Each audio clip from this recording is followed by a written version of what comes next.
Hola, bienvenidos jóvenes estudiantes. En la clase del día de hoy vamos a ver el tema de SB isquémico o también llamado infarto cerebral, que es muy diferente en cuanto a densidad y un poquito similar en cuanto a estadios a los hematomas que hemos visto en la clase pasada. Entonces vamos a ver el SB isquémico por tomografía. Les voy a compartir en este momento el enlace de la clase del día de hoy, perdón, la clase del día de hoy. Ahí está en la sala de espera. Ok. Entonces, el SB isquémico es un área o un lóbulo del cerebro que va a sufrir la falta de irrigación vascular por una obstrucción a nivel de cualquiera de las arterias del polígono de Willis. Entonces lo que se produce es una isquemia o una necrosis del parénquima cerebral. Entonces una parte de la circulación del cerebro se interrumpe por una obstrucción a nivel vascular, y entonces va a provocar la muerte del tejido cerebral y por ende el infarto cerebral. Hay dos tipos de SB, el isquémico, que es debido a la disminución del flujo sanguíneo del cerebro o del encéfalo, y el hemorrágico, como su palabra le indica, es una hemorragia que se produce en el parénquima, producto de la debilidad de la pared vascular. Este es el porcentaje que nosotros podemos encontrarnos, bueno, al menos en la práctica diaria, cuando ustedes estén en el área de emergencia en el internado.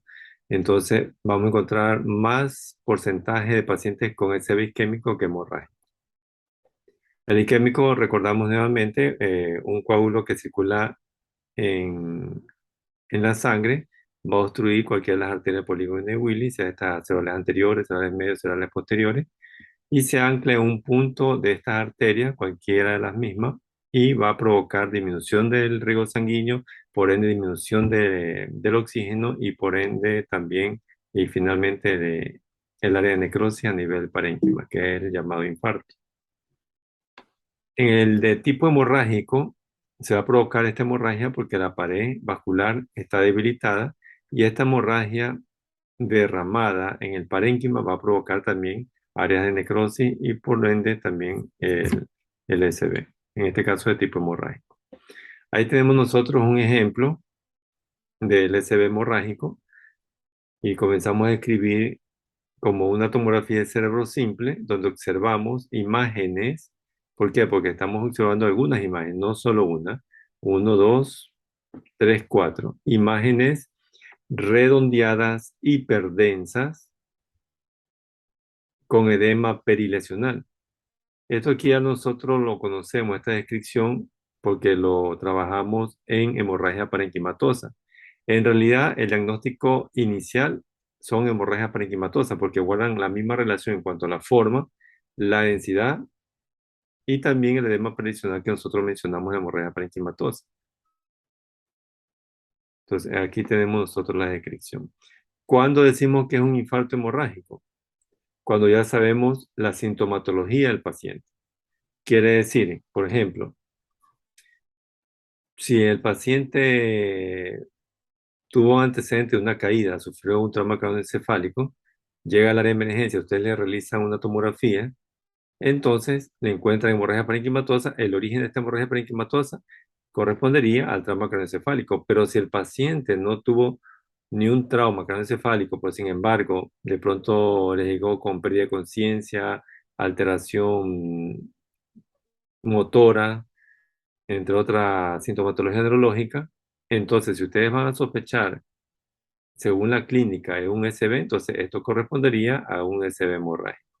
O de pronto no tiene sintomatología de SB, sino que tiene sintomatología de algún tipo de malformación vascular, o de pronto es hipertenso, o de pronto se me ocurre, se está sospechando una tumoración a nivel del encéfalo, entonces puede ser un tumor que está sangrando.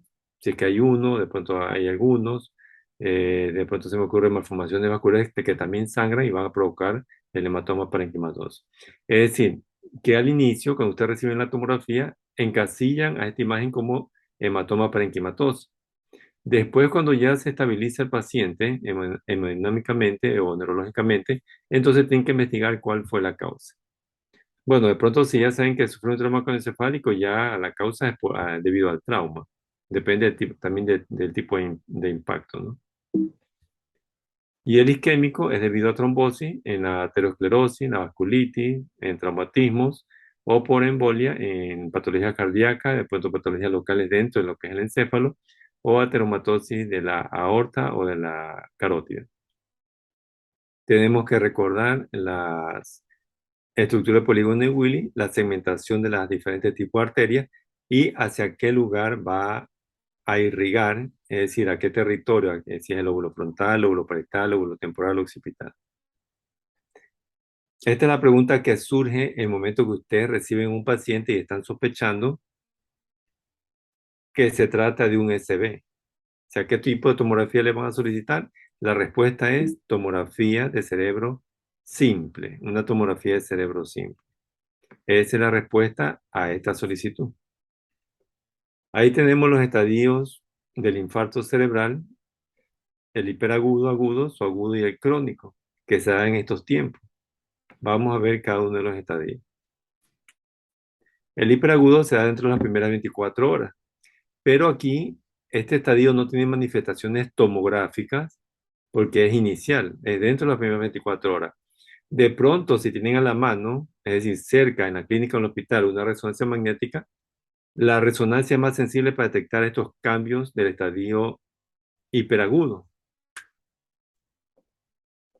Pero hay autores que mencionan que puede haber un efecto de masa mínimo o puede presentarse los siguientes signos tomográficos en el estadio hiperagudo del SB isquémico. Pero estos signos tomográficos no se presentan frecuentemente, pero si se los presentan, ustedes lo catalogan como estadio hiperagudo del infarto. O sea, veamos cuáles son los signos tomográficos. Leve hipodensidad, porque la hipodensidad es lo que caracteriza a un SB isquémico. Una arteria cerebral media ligeramente hiperdensa, borrosidad del núcleo lenticular y mala diferenciación entre sustancia gris y sustancia blanca, que es debido al edema citotóxico, es decir, que es el paso del agua del espacio extracelular al intracelular. Entonces veamos el primer signo, que es la leve hipodensidad. Aquí en esta tomografía de cerebro simple se observa una leve o tenue hipodensidad en el lóbulo temporal. Ahí yo voy describiendo y ustedes van dirigiendo eh, su vista hacia donde yo estoy describiendo, ¿no? En el lóbulo temporal del lado derecho. Es tan leve la hipodensidad como la flecha que la está haciendo en este momento. Es tan fina, tan pequeña. Observen aquí, esta hipodensidad. ¿Cómo sabemos que esta hipodensidad no es normal? Porque puede ser una normalidad del mismo parénquima. Lo sabemos porque comparamos con la del lado contrario, es decir, el lóbulo temporal del lado contrario. Vean que se ve un gris claro, es decir, ligeramente hiperdenso. Ahí está la sala de espera. Pero acá se ve una hipodensidad tenue. Entonces decimos que es un signo temprano o es un signo tomográfico de el estadio hiperagudo del infarto cerebral. Nos vamos al otro signo, que es la hiperdensidad de la arteria cerebral media, pero solo de un lado. O es derecha o es izquierda la hiperdensidad de la arteria cerebral media. Y también considerar que tiene que ser una tomografía del cerebro simple, que es lo que hemos solicitado nosotros anteriormente, y no con medio de contraste. ¿Por qué con medio de contraste no? Porque el medio de contraste vuelve hiperdensa la arteria. Por lo tanto, nosotros no podemos dilucidar si es el medio de contraste o es este signo. Entonces, aquí lo encontramos en la arteria cerebral media del lado derecho. ¿Y qué significa esta hiperdensidad? Es el trombo que está localizada en la luz de la arteria. Entonces, ahí tenemos nosotros la descripción. ¿Cuál es el otro signo? Borrosidad del núcleo lenticular. Bueno, solo de un lado, o bien derecho o bien del lado izquierdo. Y aquí, en el momento que decimos borrosidad, quiere decir que no observamos el núcleo lenticular, en este caso del lado derecho. ¿Por qué no lo observo? Porque recuerden que los núcleos en la base del cerebro son ligeramente hiperdensos, son grises claros, parecido a la sustancia gris. Observen, aquí está lo normal. La cabeza, el núcleo caudado, el núcleo lenticular y el tálamo. son ligeramente hiperdensos. Sí se los puede visualizar. ¿Qué sucede en el lado contrario, en el lado derecho? No visualizo el núcleo lenticular. Incluso me atrevería a decir que tampoco la cabeza del núcleo caudado. Pero aquí el signo es la borrosidad del núcleo lenticular. ¿Por qué se ve borrado el núcleo lenticular? Por la hipodensidad que existe. Porque lo hipodenso corresponde al infarto cerebral. Y tenemos también la pérdida de diferenciación sustancia gris, sustancia blanca, pero ¿por qué se pierde esa diferenciación? De manera, me refiero visual, por una hipodensidad, porque recuerden, la hipodensidad es característico del infarto cerebral. ¿Y dónde tenemos nosotros la hipodensidad? Aquí. Esta imagen de aquí, hipodensa, con mala diferenciación, sustancia gris, sustancia blanca. Esto es hipodenso. Pero de pronto se preguntarán, pero si vemos aquí sustancia gris, sustancia blanca, de pronto, muy minuciosamente se puede visualizar, pero comparamos con el lado contrario, se ve mejor acá, se destaca mejor sustancia gris, sustancia blanca. En cambio acá no.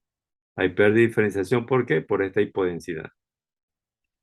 Nos vamos al infarto agudo, que ocurre entre las 2 primeras semanas, es decir, 1 o 2 semanas. El infarto agudo es el que vamos a ver nosotros frecuentemente. ¿Por qué? Porque hay sintomatología neurológica. Ya el paciente acude o el familiar acude con su paciente al área de emergencia. Aquí nosotros vamos a ver ya una hipodensidad más marcada, es decir, más notoria de manera visual que el hiperagudo, pero los bordes son poco definidos. Ahí tenemos. Y también va a haber una mala diferenciación sustancia gris, sustancia blanca. Es una hipodensidad más marcada. Tiene un efecto de masa. Y este efecto de masa es producto de la presencia del edema que tiene el infarto. Es decir, el infarto contiene edema, no es edema perilesional como nosotros lo trabajamos en el hematoma parenquimatoso. Este efecto de masa se va a traducir por el semicolapso del ventrículo lateral. Si es que el infarto tiene mayor territorio, es decir, abarca, se me ocurre, el lóbulo frontal, parietal, occipital, entonces va a haber también desplazamiento de la línea media interhemisférica hacia el lado contrario. Pero si es en un solo lóbulo, de pronto solo semicolapso del ventrículo lateral. Y aquí lo tenemos. No hay necesidad de señalarlo porque se nota mejor que el estadio hiperagudo. Entonces, aquí nosotros observamos esta tomografía de cerebro simple, una imagen hipodensa de bordes poco definidos, y la vamos a señalar en este momento, con mala diferenciación sustancia gris, sustancia blanca. Y también hay semicolapso del ventrículo lateral adyacente, es decir, del lado izquierdo. ¿Cómo sabemos que está semicolapsado? Porque lo comparamos con el lado contrario. Entonces tenemos un infarto agudo parietal del lado izquierdo. Nos vamos al otro infarto en estadio subagudo que ocurre entre la tercera y cuarta semana. Aquí ya todos los signos tomográficos que nosotros encontramos en el agudo ya van desapareciendo. El efecto de masa, la hipodensidad, ¿por qué? Porque ya está cursando otra semana más adelante. ¿Qué es lo que nosotros vamos a encontrar aquí? Si nosotros le inyectamos medios de contraste, vamos a encontrar un realce a nivel de la cortical de las circunvoluciones. Por eso se llama realce circunvuliforme o giriforme. Pero aquí acabé de mencionar que hay que ponerle medio de contraste. Entonces, no hay que confundirnos o mezclar la pregunta inicial. ¿Qué tipo de tomografía vamos a solicitar cuando se sospecha que el paciente tiene un SB isquémico? Entonces, una tomografía de cerebro simple. Entonces, ¿por qué mencioné que podíamos hacerle una tomografía con medio de contraste? Porque aquí recién está ingresando el paciente, recién se va sospechando clínicamente que tiene un SB. Entonces, vamos a solicitar una tomografía de cerebro simple para confirmarlo o para descartarlo. En cambio, acá donde nosotros le ponemos medio de contraste,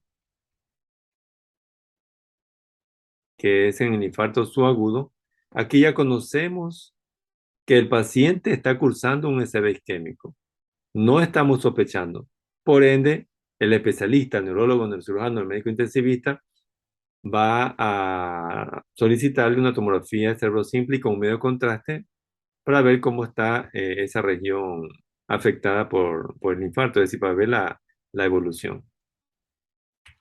Ahí tenemos nosotros en esta tomografía, vemos el realce giriforme circunvuliforme con el medio de contraste. Y el infarto crónico, que se da pasada las, estoy leyendo un mensaje del chat, del Zoom, pasadas las 4 semanas, aquí ya no hay parénquima cerebral. ¿Qué sucede con el parénquima hasta llegar a la cuarta, quinta semana? El parénquima se necrosoya, es decir, tuvo una evolución tórpida, se necrosó el parénquima y por lo tanto quedó líquido.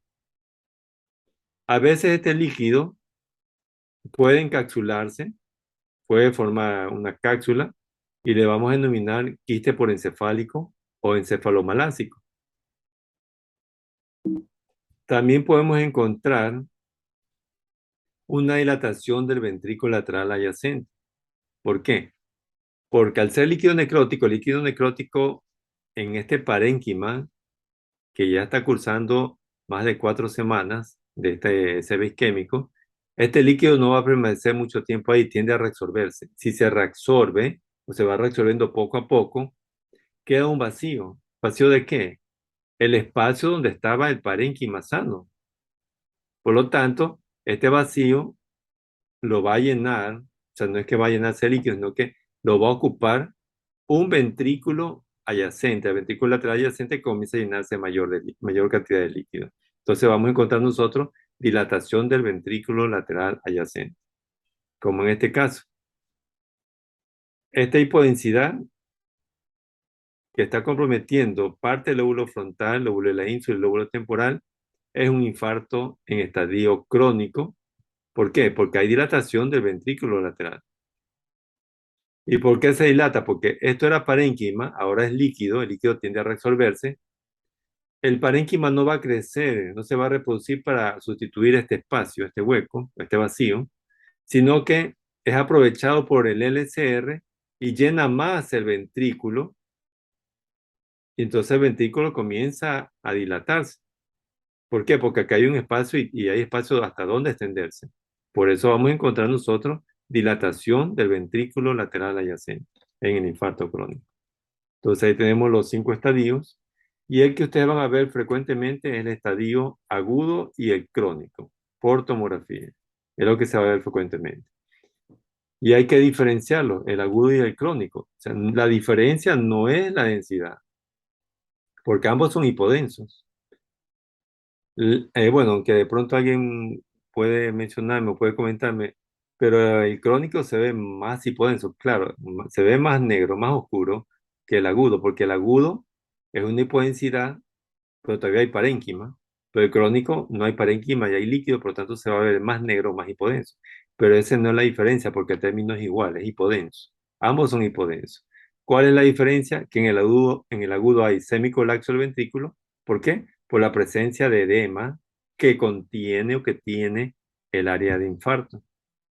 En cambio, el crónico hay dilatación del ventrículo lateral. Entonces, este vendría a corresponder a la diferencia entre el agudo y el crónico, el SB isquémico. Ahí tenemos los territorios conocidos de la parte vascular hacia los diferentes lóbulos, como nosotros lo hemos aprendido en asignaturas de semestres anteriores, es decir, en neuroanatomía. Entonces encontramos y recordamos el color celeste, que es la región medial de los lóbulos frontales, está irrigado por las arterias cerebrales anteriores derecha e izquierda. Color melón, las arterias cerebrales medias derecha e izquierda. Y el color verde, las arterias cerebrales posteriores derecha e izquierda. Vean que están hacia la región medial, las cerebrales posteriores, del lóbulo occipital, derecho e izquierdo. En cambio, la región lateral de los lóbulos occipitales está por el territorio de las arterias cerebrales medio, derecha e izquierda. Y vamos subiendo los niveles de corte. Hay que recordar esto. ¿Por qué? Porque tenemos que de pronto conocer cuáles son las arterias del polígono de Willis que están afectadas. En este caso, hipodensidad que corresponde a SB isquémico hacia las regiones mediales de los lóbulos parietales. Entonces decimos que es territorio de la arteria cerebral anterior derecha e izquierda. Bueno, aquí en el esquema están los frontales, pero si vamos acá, observen el color celeste, parietales. Y acá tenemos territorio de arteria cerebral media del lado izquierdo de esta hipodensidad que toma la región externa, opción aquí, del lóbulo frontal, parietal y occipital. Bueno, en el esquema está es el temporal, ¿no? Pero igual se extiende hacia la parte más superior. Es agudo, ¿por qué? Porque hay semicolapso del ventrículo, desplazamiento de la línea hemisférica hacia el lado contrario. Y acá es territorio vascular de la arteria cerebral posterior del lado derecho, en la región medial del lóbulo occipital. La de color verde, el esquema anterior, ¿no? Este esquema de acá, ¿ves? Color verde, ¿sí? Región medial del lóbulo occipital. Nos vamos a otra patología que también tiene relación o guarda relación porque se trata de una patología vascular, en este caso una malformación vascular que se llama aneurisma. Los aneurismas pueden ser de dos formas, saculares o fusiformes. Bueno, los fusiformes lo dejamos más para la aorta torácica, la aorta abdominal, y nosotros encontramos más aneurismas saculares a nivel de las arterias del polígono de Winnie. Por eso es importante recordar, o sea, recordarlo, no aprenderlo, recordarlo, porque ya lo hemos estudiado en asignaturas de semestres anteriores, en anatomía y neuroanatomía. Entonces, recordar las estructuras vasculares del polígono de Willis, su disposición, hacia dónde se dirigen, una vista anterior, una vista lateral, una vista inferior, una vista medial, para ver las diferentes arterias con sus diferentes segmentos, y a qué lóbulos van a llegar o van a irrigar. Entonces, aquí tenemos una tomografía de cerebro simple, donde observamos una imagen redondeada, ligeramente hiperdensa.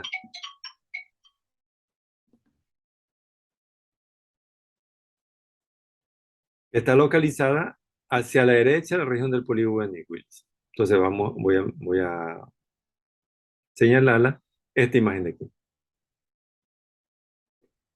Si nosotros le ponemos medio de contraste intravenoso en la flexura del codo del paciente, observamos que esta imagen se llena de medio de contraste. Entonces podemos decir como diagnóstico que se trata de un aneurisma, por ser redondeados, por llenarse de medio de contraste, que está localizado en la arteria comunicante posterior del lado derecho.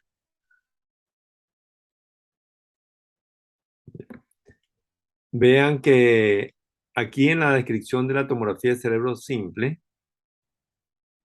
mencioné hacia la derecha de la región del polígono de Willis. Yo no estoy mencionando que se encuentra en la arteria comunicante posterior derecha del polígono de Willis. ¿Por qué? Porque no veo el polígono. Solo estoy dando referencia como región. ¿Cuándo digo polígono de Willis? Acá. O sea, cuando digo arteria comunicante posterior derecha del polígono de Willis, acá. ¿Por qué? Porque acá yo sí veo el polígono de Willis. Aquí yo sí puedo mencionar y visualizar que está en la arteria comunicante posterior derecha del polígono de Willis. ¿Por qué? Porque aquí lo veo. En cambio acá no se ve el polígono, por lo tanto menciono que está hacia la derecha de la región del polígono de Willis, porque yo sé que ahí es la región del polígono de Willis. De pronto sea alguna otra patología, por eso no podemos confirmar si que no tenemos medio de contraste. De pronto se trata de una tumoración supracelular, etcétera, se me ocurre, ¿no? Un poquito paramedial hacia el lado derecho. Por eso no puedo decir está en el polígono de Willis o está en la arteria polígono de Willis porque no estoy visualizando el polígono. Entonces, ¿qué tipo de tomografía vamos a solicitar ante la sospecha que el paciente tenga un aneurisma cerebral? Vamos a solicitar una tomografía de cerebro simple y con medio de contraste. Esa es la respuesta. Recuerden ese cuadro que trabajamos en clases anteriores, cuándo solicitar qué tipo de tomografía de cerebro. Entonces, estas son las tomografías que vamos a solicitar. Pero ¿en qué tomografía de las dos se valora el aneurisma? En la con medio de contraste. Aquí se valora. ¿Por qué no se valora en la simple? Porque no puedo ver yo el polígono de Willis. De pronto puedo tener una presunción diagnóstica que no es confirmatoria, solo estoy sospechando, pero aquí ya lo puedo confirmar. ¿Por qué? Porque yo veo el polígono de Willis, veo la arteria y veo el aneurisma, que se llena de medio de contraste. Acá vemos otra tomografía de cerebro con medio de contraste, con la misma descripción. Se crea una imagen redondeada que se vuelve hiperdensa o se llena de medio de contraste y que corresponde a un aneurisma. Mi pregunta es, ¿en qué arteria del polígono de Willis se encuentra este gran aneurisma? Porque es grande en realidad. ¿En qué arteria, pregunto? Si recordamos la arteria del polígono de Willis.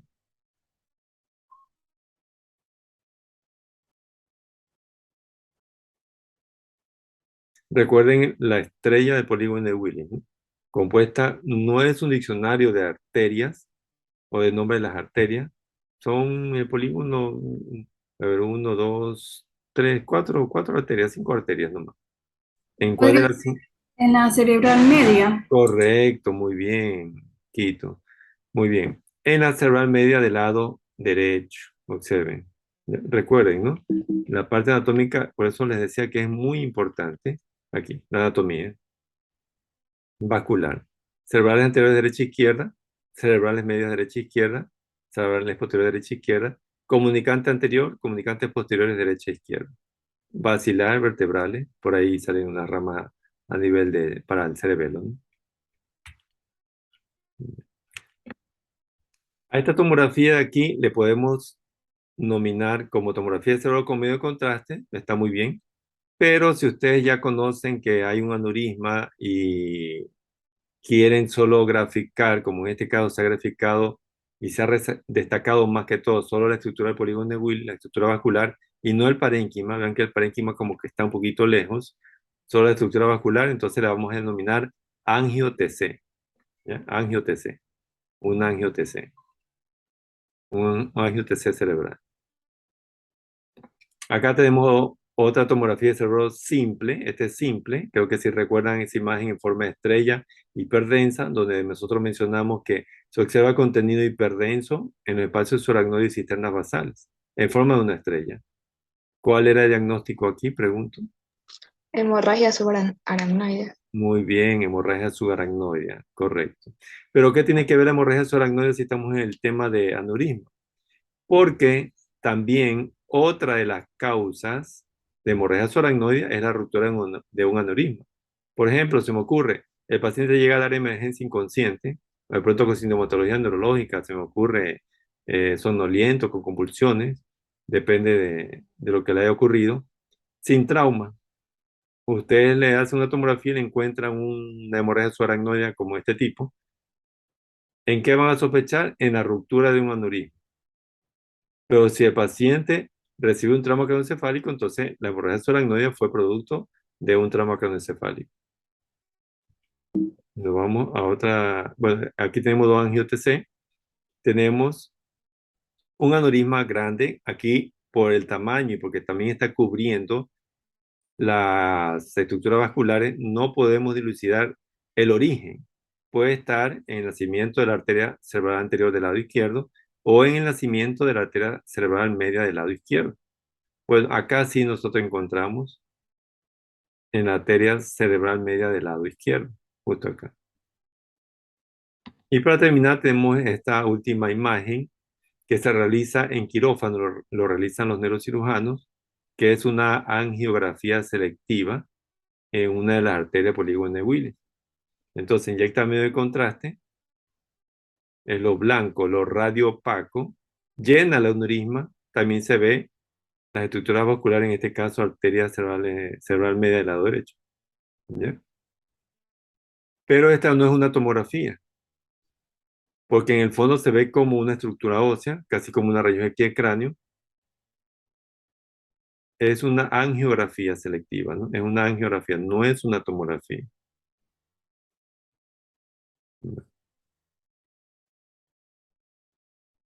¿Alguna inquietud, alguna pregunta acerca de este tema? Recordar siempre encasillar las patologías, porque a veces nos confundimos entre hematomas, lo que hemos visto nosotros en la clase anterior. Hago así tres dedos porque son los estadios, ¿no? Hiperagudo, perdón, agudo, subagudo y crónico. En cambio, acá tenemos el infarto, hiperagudo, agudo, subagudo y crónico. El infarto, todo es hipodenso. En cambio, acá la hemorragia o el hematoma, hiperdenso agudo, isodenso subagudo e hipodenso crónico. Igual se lo diferencia por la forma que tiene. Epidural biconvexo, subdural en forma de semiluna, parenquimatoso, forma ovoide, de pronto redondeada, bordes lobulados, edema perilesional. En cambio acá, ese disquémico es hipodenso de borde mal definido. El agudo existe mala diferenciación sustancia gris, sustancia blanca, y hay semicolapso del ventrículo. El crónico es una hipodensidad más marcada visualmente y hay dilatación del ventrículo lateral. Es decir, encasillar de esa manera ya las diferentes patologías. Cuando ustedes estén en el internado, en el área de emergencia van a recibir pacientes, como les mencionaba al inicio de la clase. La mayoría son con traumas craneoencefálicos, me refiero a la parte del sistema nervioso central a nivel del encéfalo. Y en segundo lugar, vendría a corresponder los SB isquémicos. Bueno, después ya vienen las neuroinfecciones, también vienen las malformaciones congénitas del encéfalo, que pueden ser hallazgos, pueden ser ya para que tenga algún tipo de manifestación. Todo depende si es paciente pediátrico o es paciente adulto. Entonces recuerden para qué nos sirve la tomografía de cerebro. ¿Cuándo solicitamos tomografía de cerebro simple? ¿Cuándo solicitamos tomografía de cerebro con simple y con medio contraste? ¿Y cuándo solicitamos una tomografía de cerebro simple y con ventana ósea? ¿Cómo lo vamos a saber? Por las patologías que hemos visto hasta ahora, ¿no? ¿Alguna inquietud, jóvenes? ¿Preguntas? Doctor, solicitar una angio-TC o una angiografía no es lo mismo, ¿verdad? Correcto. La angio-TC, ustedes la van a solicitar cuando de pronto ustedes ya hicieron una tomografía al paciente, la tomografía de cerebro simple. Ah, no, ahí vi una bolita, una imagen redonda. No. Entonces, eso puede ser un aneurisma. Solicita una tomografía de cerebro con medio de contraste, o sea, le agrega, ¿no? Simple, con medio de contraste, ven que realza. Y ya como especialistas, y bueno, algunos de ustedes van a ser neurólogos, neurocirujanos, o de pronto el médico internista, solicita a una angio-TC. La angio-TC le dibuja mejor, le extrae mejor la estructura del polígono de Willis, o de pronto una angioresonancia magnética. Cuando solicitamos una angiografía, es un procedimiento más invasivo que lo realiza por lo general los neurocirujanos en quirófano, porque tienen que colocarle un catéter distal en una vía periférica, es decir, por la femoral, ingresa el catéter y se dirige hacia lo que es la carótida. Y ahí comienza a inyectar el medio de contraste. Ese correspondería a la angiografía. Tiene sus ventajas, también tiene sus desventajas. O sea, mientras que la tomografía o la angio-TC o la angioresonancia no son tan invasivas, la angiografía sí es invasiva. Pero se utilizan todos los exámenes. Bueno, menos el neurocirujano, los neurólogos, se saltan la tomografía, directamente van a la angioresonancia magnética y ahí va a la angiografía. ¿Alguna otra inquietud? Pero tiene sus ventajas y sus ventajas, como les mencioné. A ver, hasta eso voy a buscarle el enlace de la asistencia para que la vayan trabajando.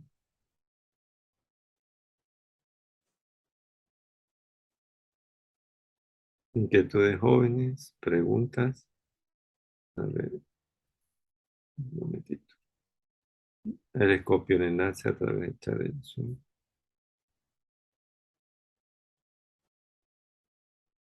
Ah, ya, ok. Estoy viendo mensaje de chat del Zoom.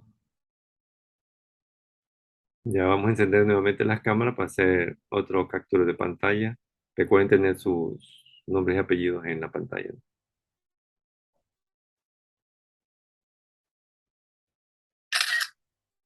Ok.